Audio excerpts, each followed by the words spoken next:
insonning yuragi bir kecha kunduzda 7 tonnadan 10 tonnagacha qon haydar ekan, 3 ta arteriya tomirda. Va bu insonga umrbod xizmat qiladi va uning borligi sezilmaydi. Agar sezilsa, inson darhol vahimaga tushib, shifoxona yugurishni boshlaydi.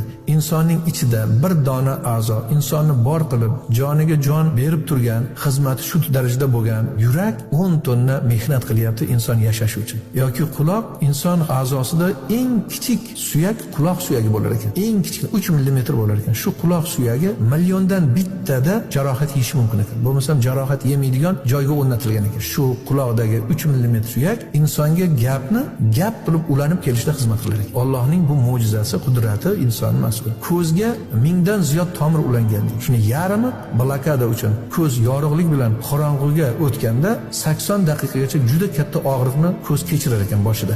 Shuni og'ritmaslik uchun blokada tomirlar qo'ygan ekan Alloh taolo. Hatto kiprigining bir marta pirpirashi ko'zga asli shoh pardani asrash uchun yana bitta undan yuqorida bitta parda qoplanar ekan. U parda har bir ko'zni pirillatishiga moslangan ekan. Bir marta pirilladimi, u parda quriydi, ikkinchi marta pirillaydi. Shu pirillaganda shoh pardani ushlash uchun qo'yilgan ekan. Bilasizmi, endi inson hayotida necha marta ko'zi pirillaydi. Sanab-sanog'iga yetib bo'lmaydi. Ana Alloh taolo aytayaptiki, shunday a'zolarni berib qo'ysak ham kam shukr qiladilar, deyapti. Demak, biz mo'min insonlar doimo sershukr bo'lishimiz kerak.